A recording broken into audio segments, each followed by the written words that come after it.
So, Mark, do we want to tell people what this show is supposed to be about? Yeah, I think the idea is we're going to have guests on and we're going to have conversations, real conversations. And I think the gimmick is the MacGuffin, which we discussed as a title. The MacGuffin is we're going to have the guest sort of introduce a piece of art or media that they want to talk about. And that's going to be our jumping off point. Perfect. Yeah. And I think that would, and you're, so the first one is you today. Yeah. And you have no idea what I'm going to say, do you? No, because if I did, then I would be telepathic, which would be cool. Which would be great. That would be like, yeah. But no, I don't. I have no idea. Do you have any guesses?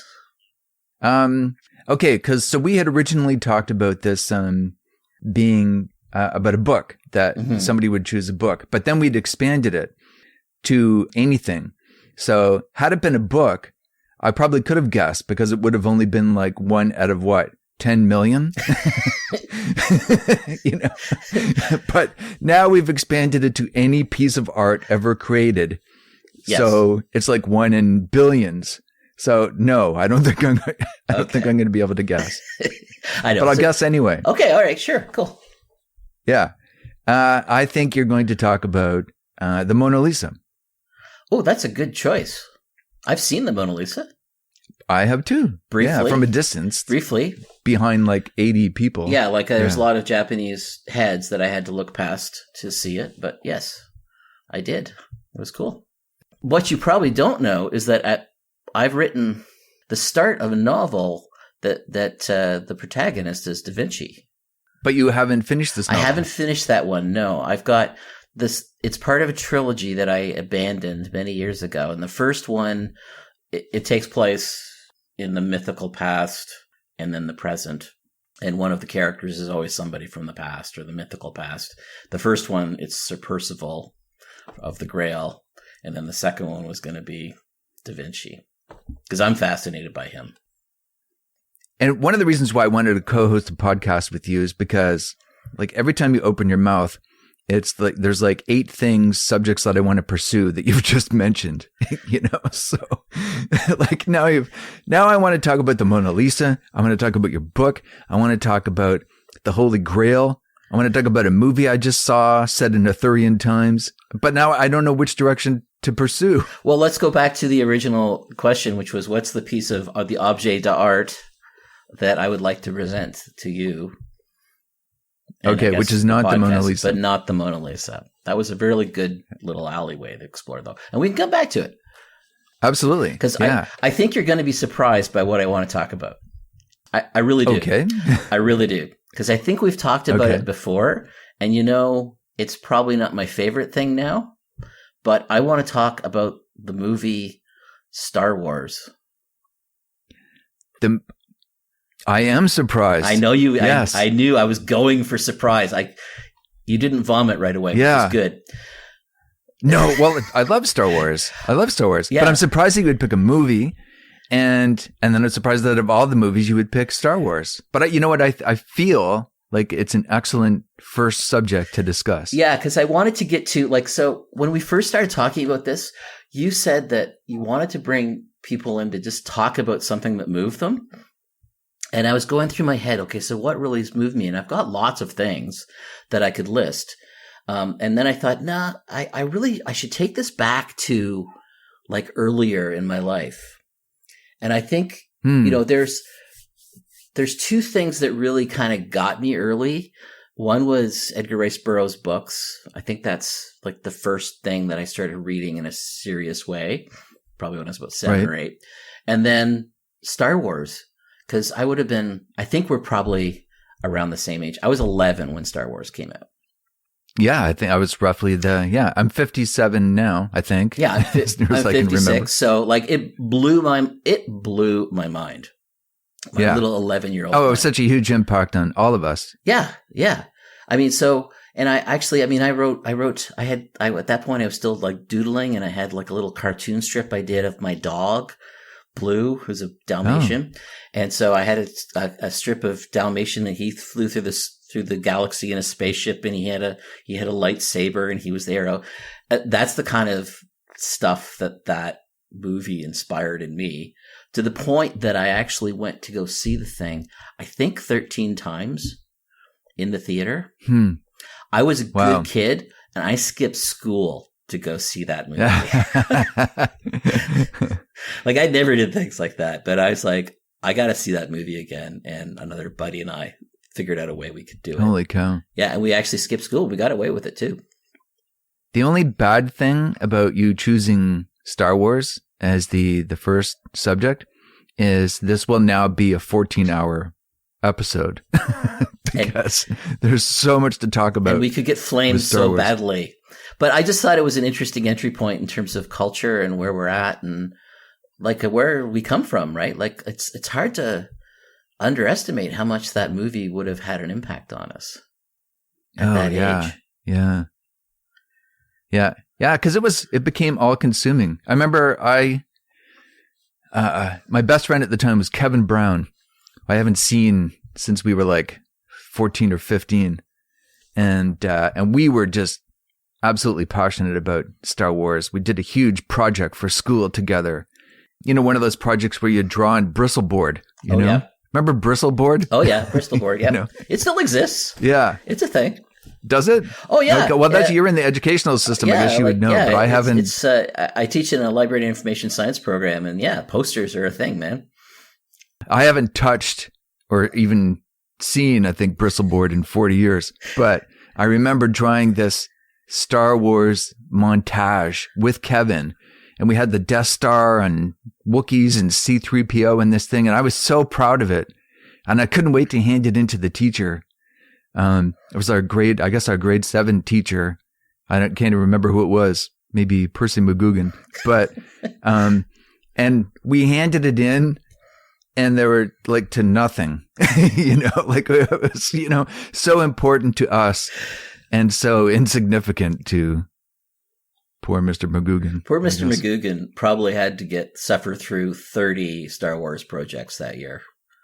Probably, yeah. But I could devote actually an episode to Percy McGugan because he actually inspired my whole writing career. But that's a whole other. Oh, that's a great story. Yeah. How did that happen? Well, he would assign other projects, and you'd have the option if you could write a story. And I would always choose to write a story when I wasn't doing Star Wars bristleboard projects, and I still have like all those stories, sitting upstairs in the closet. And I thought I was such a great writer. Like, that's why I always chose writing a story. Cause I'm like, I'm so good at this, and, until I, got them out of the closet a few years ago and read them. And I'm like, whoa, I guess that's like a really important component of being a writer is overconfidence. Yeah. Actually thinking that the world needs whatever garbage you're going to throw at it. Whatever nonsense and drivel. Yeah, whatever drivel comes out of your head must be important because you're a genius. But he was so encouraging that he promoted, actually, you know what? I hate him looking back because he took me down this road. You could have had a normal life. That's right. Yeah. I could have been an accountant or something. I don't know. Something sensible. Back to Star Wars. So tell me more about what it means to you. Well, I mean, it really is. It does just go back to that whole sense of wonder and having your mind blown like by something.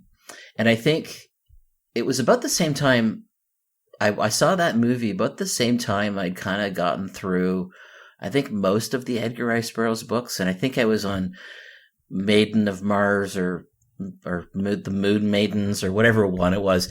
And it occurred to me, wait a minute, this is the same story over and over again. He's just changed the names of the characters and the setting. It's either the moon or the middle of the earth.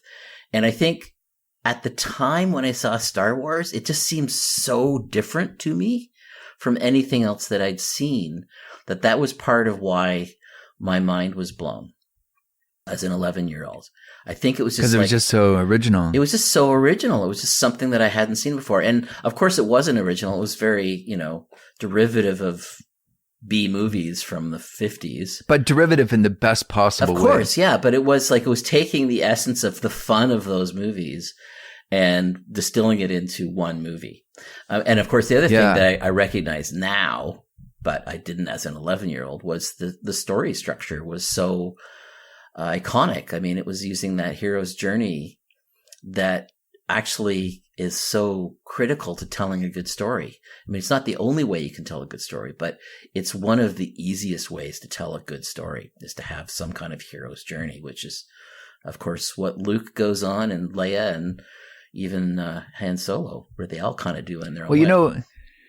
So one of the things that I would like to accomplish in this podcast is, is to dig into that kind of thing. So we talk about the hero's journey, but, for those of us, anybody who might be listening who is a creator or is a writer, what is the hero's journey? What does it consist of, and why is it so compelling? Oh, I don't know if I can take you through all 14. I think it's 14 stages, but there's basically, it's just 8 of them. Just give us 8. Yeah. So there's I think he's an anthropologist by training, Joseph Campbell. I might be. I'm just talking at the top of my head here. I actually don't have Google open in front of me, which is normally what I would do, is check these facts before I said them. But Joseph Campbell, an anthropologist, I think, and he studied mythology. And what he liked to do is, what he figured out to do is to look at all of the different strands of Earth's myths and find the commonalities in them. And so at one point he wrote this very influential book called A Hero with 1,000 Faces, I think is the title of the book, and basically looks at this idea that there is sort of really common beats in every hero's journey. It doesn't matter if it's Gilgamesh or Odysseus or the trickster from, like, the Raven character from North American indigenous storytelling. There's these common themes that happen with all of these heroes.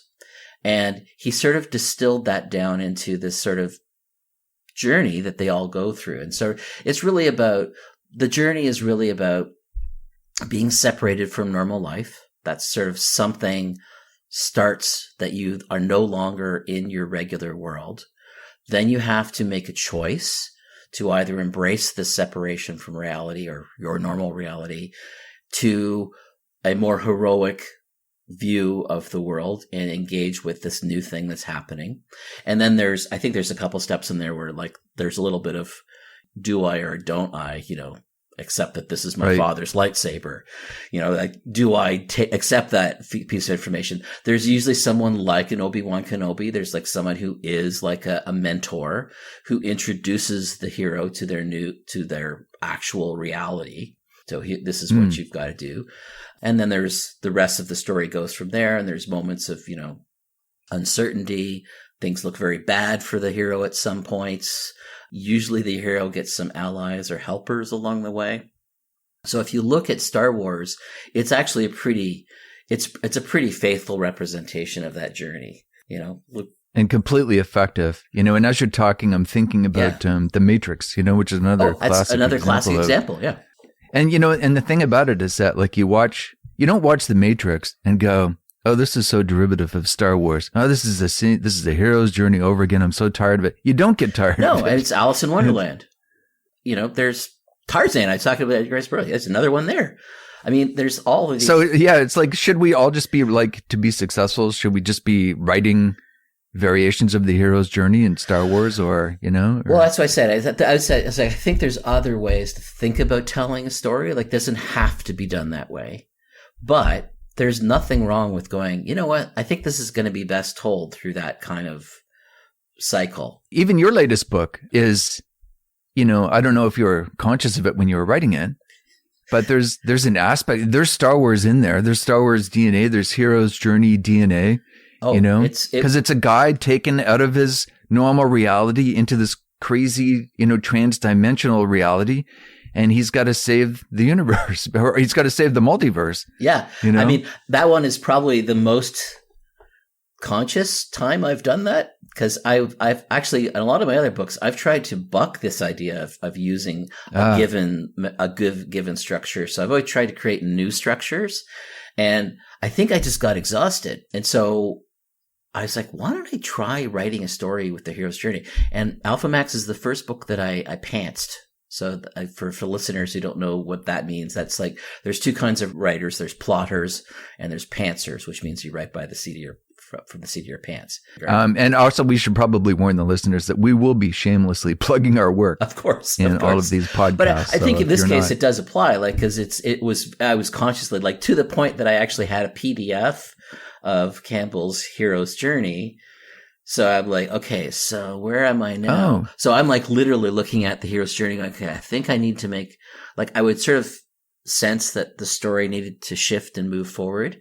And I'd be like, okay, so I've done that part of the hero's journey. What happens next for Max? Belly of the Beast. Okay. So Belly of the Beast comes from the Jonah myth, right? Of course. A low point in the hero's journey. And I'm like, oh, I know what that is. I know what happens to the Belly of the Beast. I get that. And so then I would like write that part of the story. So I actually had a structure just that I didn't have to think about what the structure was. I knew what the structure was. I just had to figure out how Max's journey fit onto that structure. And, right. And I think that gave the book, for me writing it anyway, and I can't speak for readers, but for me writing it, it's just like, I kind of like was excited to see what happened next in the story because of the fact that it was the hero's journey. It worked. Yeah. Yes, and you know, and as someone who's read it recently, it had forward momentum, and it had good pacing. So because when it wasn't, you never get the sense that the author doesn't know where he's going, because it is going someplace, Mm-hmm. So yeah, no, an effective use of the hero's journey. Now, do you think that George Lucas, when he wrote Star Wars, I guess he did. I guess we know that. I think we know that. Yeah, he was aware of Joseph Campbell. Yeah, I think he'd read Joseph Campbell, and I think he knew that. So, I mean, I think that's pretty well known. Lots of other people have talked about that. But that's one of the reasons why I thought, Star Wars is actually a pretty important piece of media for the history of, and I think for the history of where we are now too. Like, if you think about popular culture and what's happened to popular culture in the last, let's say, 40 years, a lot of it kind of starts with Star Wars. Yeah, it was right around that time. Star Wars and Jaws kind of, before, they yeah transformed how movies were made and consumed and commercialized, and the whole, because it was George Lucas and Star Wars, wasn't it, which really started the whole merchandising trend. Yeah, exactly. Like, I mean, part of his deal that was so brilliant is that he got the merchandising rights because the studios didn't know they were important yet. Yeah. Yeah.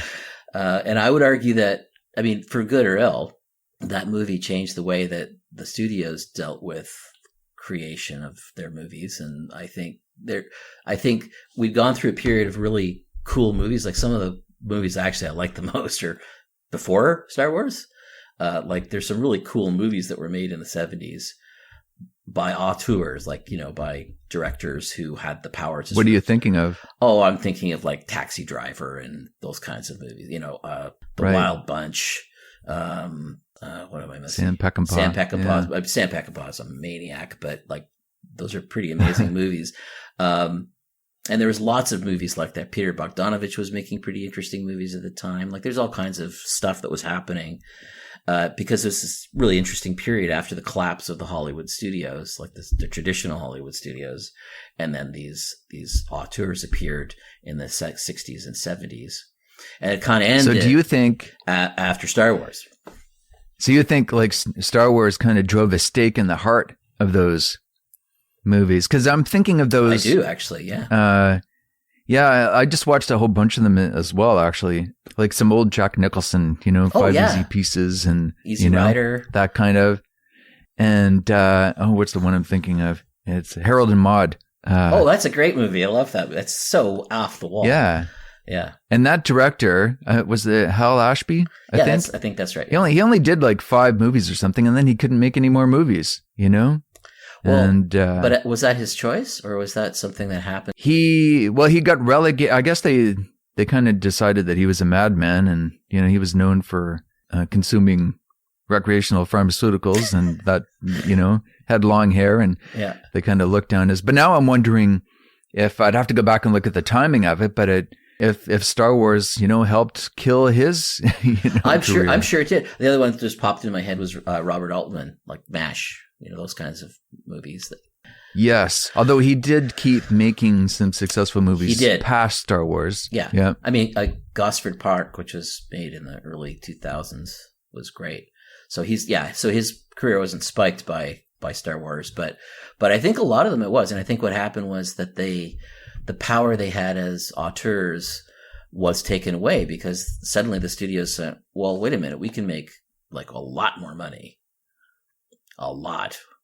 By not letting the director have complete control. Well, and here's another kind of related phenomena. So just the other day, I watched The Green Knight. I don't know if you know that movie. I did, yeah. Hero's Journey. Have you seen that movie? Oh, yeah, Hero's Journey there. Too. Yes, yeah, Hero's Journey. Now, I didn't read any reviews, on IMDb or anything before I watched it. I think I'd seen one review in the paper which said this is an interesting movie, and it sounded up my alley. So I checked it out. And I realized instantly, like within the first 5 minutes, that this was not a conventional Hollywood movie. Yeah. And I just kind of was in the right mood and I just kind of settled into the atmosphere of it. And I'm like, wow, this is so unique. It's not like anything that I've seen recently. And I love that in movies. Like Fury Road is another movie that doesn't look anything like, it's a completely different look. And I love that. It's like, let's get something different. And I'm watching The Green Knight and I'm like, I don't have a clue what's going on. I don't understand what this is supposed to mean or anything, but I love it. And then he sees like these giants, in the distance. And I'm like, wow, what a great image, and that's so Arthurian. And I have no idea what it means, but I love it. And then I went back after I saw the movie. I'm just curious to see what people are saying about it because it's such a unique, compelling movie. And it's all like 1-star reviews and 1 out of 10, 2 out of 10. Really? Yeah. And you're surprised to hear that. It was also a beautiful movie. Like the cinematography was really amazing and the art production. Yes. Oh, yeah. But it was all subtext. The entire movie was like subtext and nothing was obvious and overt. And then you take a movie to bring it back to Star Wars. There might be some subtext in Star Wars. But it's mostly right out there for you to see. And it just seems to me that there's a lot of the audience these days, they don't want to do the work. Yeah. Like what Umberto Eco, the writer, once said, there's nothing wrong with asking the reader or the audience to have to do a little bit of work. And you watch a movie like The Green Knight, you got to do a lot of thinking there. And maybe even some research into the original myth, Well, that was the thing. I was trying to map what I was watching onto. Like, I remember reading the poem in my first year English class. And I'm going like, this doesn't seem to have much to do with the poem. Because if I remember correctly, the poem was like about the clash of the old religion with the new religion, right? Like that's sort of what it represented from what I remember. I mean, I could be totally wrong. It's a long time ago. Yeah. Yes. But I was the same as you. It's like, I don't really understand what's going on here. Yeah. And I thought, I could watch this again, and maybe understand more each time I watch it. It rewards repeated viewings. Mm-hmm. I do think that it's a little bit of a fault in the part of the filmmaker, and I apologize, I can't remember his name, because I've worked with people as a story editor. I've worked with people writing scripts, and I've often seen it where it's all subtext and I'm like, you got to make it a little bit more obvious, to give the audience something to hang off of. That is true. And I think he went a little too far down the subtext road in that movie. I think that's true. I think you can be too clever by half. Yes, yeah. But I do think there's a place for Star Wars in The Green Knight in our...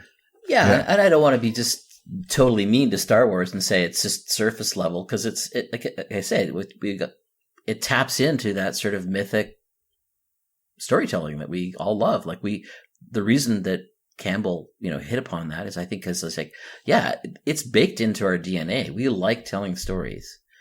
We're the storytelling species, right? So I think there's something to the idea that there's like an underlying baked in DNA story framework that we kind of just like. Yes. Yeah. Yeah. Although it does change probably and evolve. And, but obviously, I mean, you brought up Star Wars because you're a big fan. You were a big fan. Are you still as big a fan now? No. I mean, that's the worst part, is that everything that's happened Well, not everything, because I think I really, really liked the second one, Empire Strikes Back, right? I really like that one. Yes, which is my favorite. Yeah, I think that's my favorite of all of them. And then I even enjoyed the third one with the Ewoks, which Return of the Jedi. Side note: at one point, my nickname was Ewok from Hell. My queens. Okay. So I'm a little bit like, well, if they hadn't existed already, then I wouldn't be called an Ewok from Hell. But anyway, so yeah, I think what's happened to the stories since then has kind of gotten muddied, and so yeah, I'm not a big fan, and I think we've talked about this before. I mean, obviously not on this podcast because this is the first episode, but you and I have talked about this, comparing this to Star Trek. Yes. And, I think I'm kind of with David Brin on like which one's better. Like, I do actually think Star Trek in some ways is better in the sense that it's a better thing to aspire to rather than kind of a medieval backwards culture that exists in Star Wars. Like, the culture is pretty horrible. Yeah, and I think my thinking in that has evolved because I'm careful of dichotomies. And, yes, I agree. Does it have to be? It's like Star Wars and the Green Knight, Star Wars and Star Trek. The universe is big enough for of course, everything for both of them. But I take your point. When I watched the J.J. Abrams Star Wars, and I'm not a fan of them. And to me, like, the most damning thing I could say about them was, sorry, I'm talking about his Star Trek movies. Oh, sorry. Okay. And I couldn't, and I'm like, really? We got to give both Star Trek and Star Wars to J.J. Abrams? Like, can't we share that a little bit?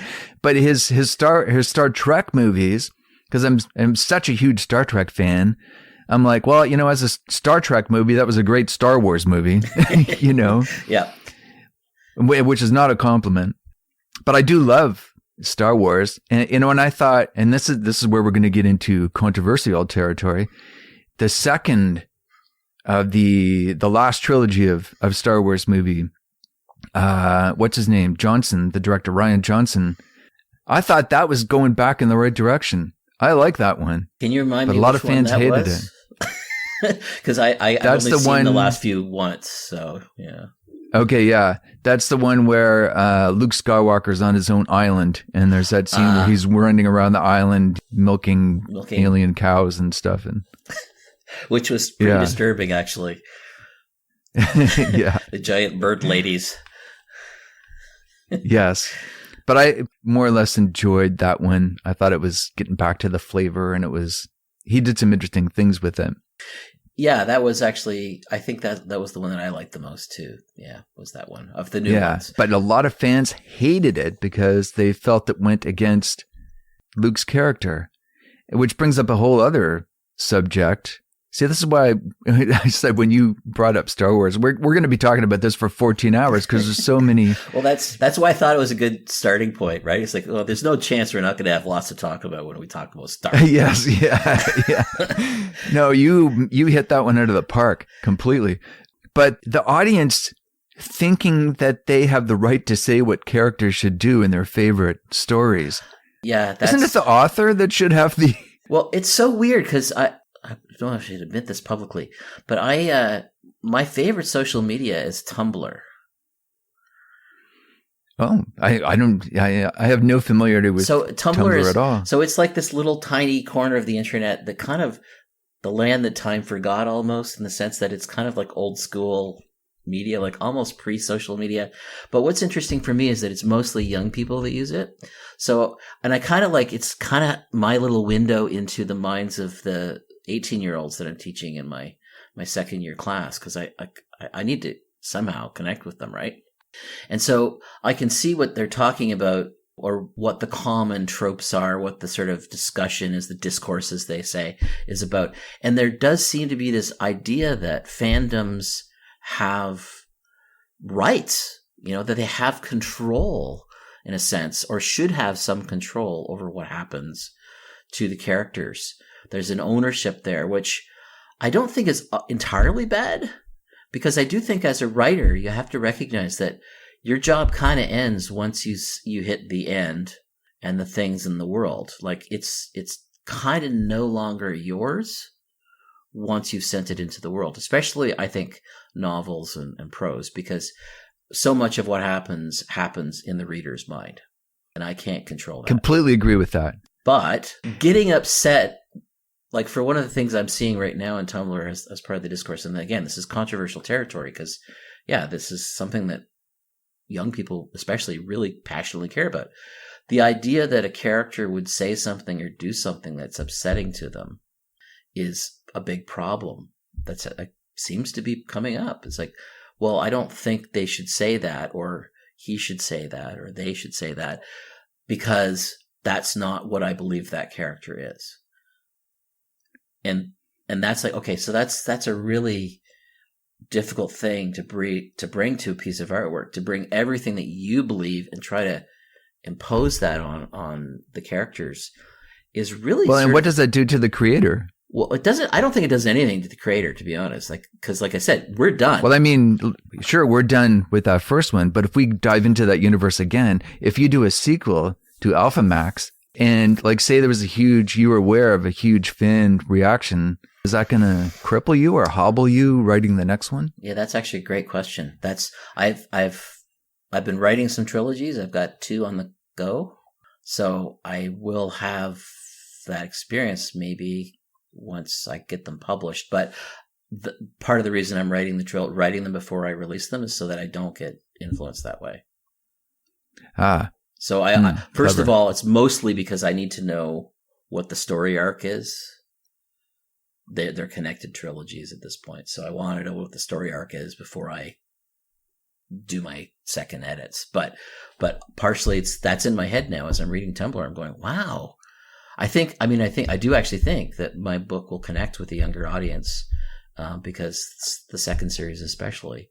But I am worried about, like, okay, so she makes some difficult choices in this book, and I don't think that people are going to necessarily agree with her choices all along the way. Have you read Thomas Covenant? Oh, yeah. I love those books. Me too. Yeah, huge fan. And the choice that Thomas Covenant makes a third of the way into the first one. Yeah. You probably recall. I do. And it's, I don't know that, I think it'd be really hard to get that book published now because of that. I think it'd be, impossible with that. Yeah. Yeah. So, the listeners will have to read the book to know what we're talking about because we're not going to obviously spoil it for them. Yeah. But, I don't think you could get that book published now. I guess we can say, the main character does something quite reprehensible. Yes. And he's the main character in the whole trilogy. And, well, actually, I think there's like nine books now. Oh, really? There's like 3 trilogies of it. Yeah. I read the second trilogy. The second trilogy just depressed the hell out of me. Yeah, it's really the first trilogy that people need to read. And then if you're a die-hard fan, then you could, there's some diminishing returns. But he's sort of a classic anti-hero, right? Yes, which is a whole other avenue of discussion. But I almost stopped reading after he did the reprehensible act. I almost couldn't get any further, and somehow got past it and continued, and then realized that I actually loved the whole character in the book, and then I reread them many, many, many years later as an adult, and wondered how that scene would bounce off me, and completely got it. I understood what the author was doing, but yeah, he couldn't write that and be second guessing the readership. No, I think that's probably one of the things that's changed right now in terms of how audiences interact with a piece of artwork, is that they do feel more entitled. I think there's no question of that. And maybe that's a good thing in some ways, but for the creator, I think it's difficult.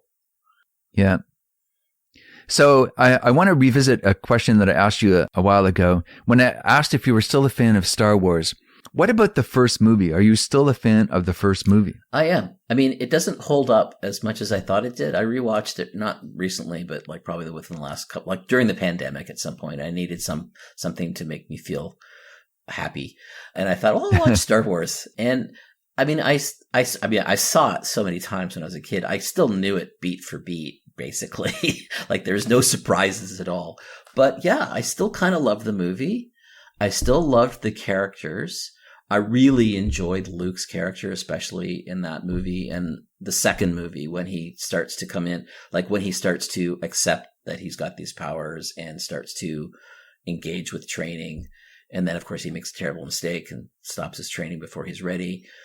I love the arc of those first two so much. And then, of course, in the third one, he's, you know, full-fledged Jedi, and he's come into his own power completely, which is nice to see. But it was the first two parts that are kind of the most interesting parts to me. Just like the engaging with what's the Force, and that concept actually really blew my mind when I was a kid, and it actually kind of set me down a pathway. I recognize now that I don't know that I would have gone down if I hadn't seen that movie and taken it the way that I had. I got really interested in Buddhism probably about 5 years later. Huh. And I think that was but certainly Star Wars kind of made me open to that idea of the interconnection of things, and the idea of the Force being this thing that we're all part of, which is kind of a Buddhist idea, really. Like, well, actually, just the illusion that we're part of everything. But yeah, like that kind of sent me down a pathway of mystical thinking that I kind of really got a lot out of. So from that perspective too, the movie for me was important. Plus lightsabers. I mean, they're just really cool. Oh yeah. Yeah. Yeah. It does. Interesting question though. If something like Star Wars, the movie, you know, hadn't existed or been made, you know, would we feel like a gap? And did it add something to culture in our lives that kind of like in a Wonderful Life sense? If it hadn't existed, how would the world be different? Well, I mean, it would exist. We could probably figure it out, right? Because that's what we do. That's true. You know, have you read Ken Grimwood Replay? No. So this is one of my all-time favorite books, Ken Grimwood Replay. The time travel book? Kind of, yes. It's he relives his life over and over again. Oh, okay. And in some of the realities that he relives, George Lucas and Steven Spielberg did not do their thing. Right. Yeah. So he like amasses enough of a fortune in one of his realities to hire them to make a movie. and so they make this like Steven Spielberg Lucas hybrid that does not exist in our reality, but that blows everybody in that reality away. That's awesome. And then there's another character who's like, okay, how did this guy know to put them together? And it turns out she's from the original reality as well, kind of. And so then they kind of, but anyway, yeah, I reread that book every couple of years. Have you seen Yesterday? Yes. Because that's basically the plot of Yesterday, right? It's about a guy who gets knocked on his butt and he wakes up in a world where the Beatles never existed. And yes. He's a musician. Yeah. I loved it. Yeah. I love that movie. And there's like two other people in the world that had the same thing happen to them. And they, yeah. I love that concept, that idea, like what happens when something like this and it just brings so much joy to the world that he then recreates the songs. And well, and you are, you know, Mr. Metaverse. So that whole concept of these metaverses, you know, where different realities have different features. Yeah, I mean, it's quite possible that all of these things exist. Yeah. I mean, I don't know, possible, maybe stretching it, but I think in terms of theoretical physics, it's not an unreal possibility. It's not categorically impossible. But that part of writing Alphamax was so hard. Just like my brain just got hurt sometimes. Like I'm thinking about infinity in a real way. It's actually impossible to do, right? Because we're just humans. We don't have the capacity to actually understand what infinity is. But it's so fun to try to go there. It is, you know? Yeah. And and you're going to think I'm just praising it because you're my co-host, which is not the case. It like something that I really appreciated about Alpha Max was the marriage of the humor with the deep ideas and the philosophical thoughts. Oh, that's what I liked about your book too. Yeah. Well, good. There's lots of goo in it. I don't know if you realize how much goo there was in your book. I may have to go back and revisit I was reading that. like, oh, that's really gross, Joe. That's really gross. Oh my God, that's gross. Yeah, but same thing. I mean, I really liked the idea. Like it was a really smart time travel book. Like you played with the idea of time travel and the philosophical implications of it really well, and it was still fun. It was interesting and fun. Well, good. I keep waiting for somebody to come up with like something that was wrong. You got this completely wrong in it, that was really stupid. It's like something that the author, David Gerald of Star Trek Tribbles fame once said. He said, "I'm so afraid of embarrassing myself in print in public." Yes. Yeah. That's a real thing. One of the books that I've abandoned is a book that includes near relativistic travel, interstellar travel. And I ended up working with a physicist because I'm like, I don't want to get this wrong. And again, it's like really pushed my ability to think to kind of its maximum. Like, okay, so let me figure this out. If I'm going to Alpha Centauri at near the speed of light, and then I come back, how much time has passed? What? Yeah, it got, and then I started, of course, taking people farther away and bring them back, and it was like, wow. So it's, Haldeman deals with it really well in the Forever War, I think, but. Oh, yeah, so well. Yeah, for sure. Somebody actually did write a review of A Time and a Place where they accused me of having got something wrong. And they're like, it's inconsistent. It's, this is wrong. And I went back and double checked and I'm like, no, it's not wrong. I don't think so. But that thing, but you can't like respond to a review. You have to wait until you like launch a podcast several years later and then mention it. That's right. And not by name. Don't. Yeah. No, that's right. That was advice my first editor gave me. It was like, don't respond to reviews. Just ignore them as much as you can. That's the only one that I had trouble not responding to because I'm like, no, you're putting it out there in print that I got something wrong, and I would, if I did, I would admit it, but it's not wrong. The reviews that I really, really want to respond to are the ones that say basically, well, this was a science fiction book, and I don't like science fiction, so it's a 1-star review. Ooh, and I'm like, what? Ouch! But why did you read the book? It's clearly labeled science fiction. If you don't enjoy it, why would you read it? I don't get it. God, well, I've got some that start. I don't normally read this kind of book, or I don't normally read science fiction, but these are relatives and good friends in some cases that are saying that. But it's you're always doing a bit of a facepalm when you read that, because it's like, yeah. Well, one of the gurus the sort of self-publishing gurus I follow, actually, he's got advice about that. He says, don't get your friends and relatives to read your books and review your books because they're not your audience. They are fundamentally not. If they don't read those kinds of, it's different, of course, if you're friends. I mean, obviously, I'm your friend and I read your book because I read that kind of book. But yeah, like that's okay. And likewise. But don't ask friends and relatives to read and review your books if they don't really read that kind of stuff because they're not your audience and they're not necessarily going to like the book or understand the book. Here's the real key. On Amazon, you don't want, they're also bots. So the other things that they liked and they bought to start intermingling in the algorithm, right? Because, wow. For example, my father, who does not read science fiction, in fact, runs screaming. In fact, we had an argument yesterday about, he was telling me about this show. He thought it was called Black Mirror or something like that. And I said, oh yeah, that's a science fiction show. I'm surprised you watched that. Oh no, it wasn't science fiction.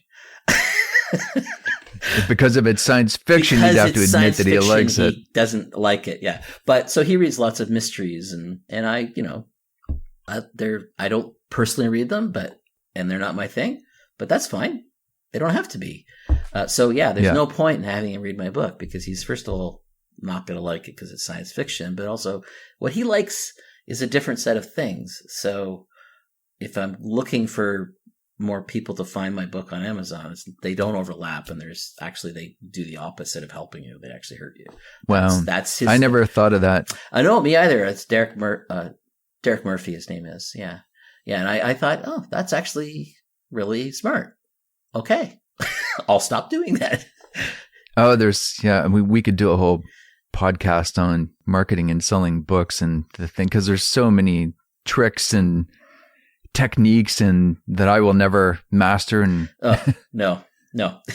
there's only so much time, and there's only so many things you can do well. That's why, like, people taking the process seriously and hiring editors and hiring cover designers, etc., is the way to go, I think, because these are skills that are quite specialized and not everybody has them. Yep. Completely agree. Any final thoughts on our subject of the day, Star Wars? Not really. No, I just literally took you at your words. Like, here's a launching point for a conversation.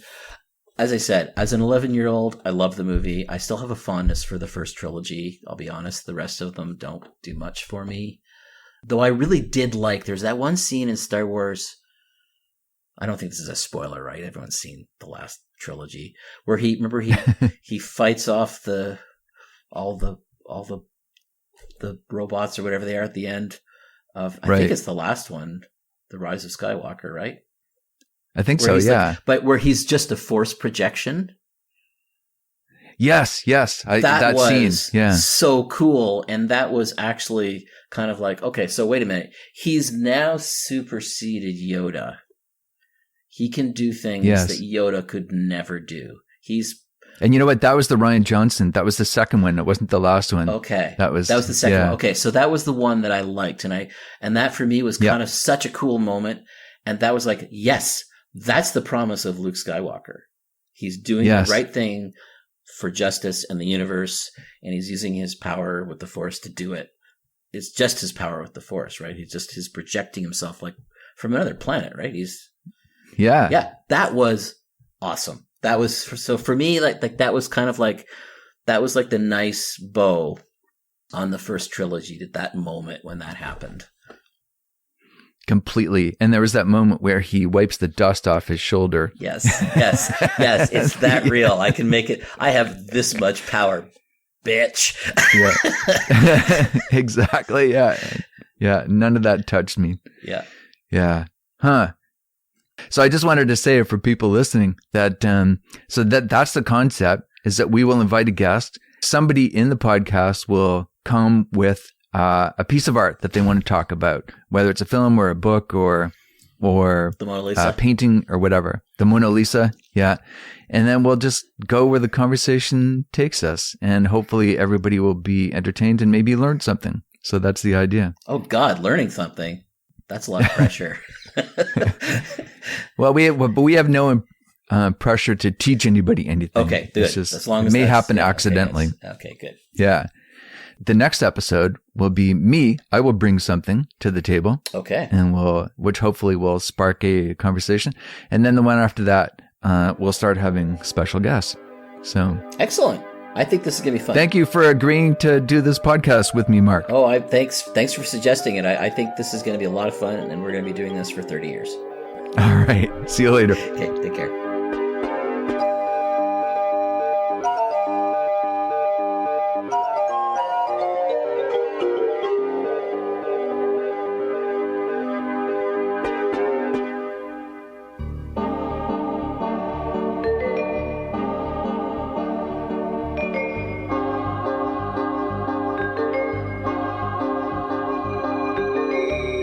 You've been listening to Recreative, hosted by Joe Mahoney and Mark Rayner, a podcast about creativity. Talking to creative people from every walk of life about the art that inspires them. And you're probably wondering, how can I support this podcast? I am wondering, Joe, how can I support this podcast? I mean, apart from being on it. There's no advertisements in this podcast. There's no tip jars. There's nothing about like buying us a coffee or anything like that. But there is a way that you can support us. And what is that? They could buy our books. And how do they find us? Recreative.ca. Don't forget the hyphen. There's a hyphen in there. Re-creative. I took your line, sorry.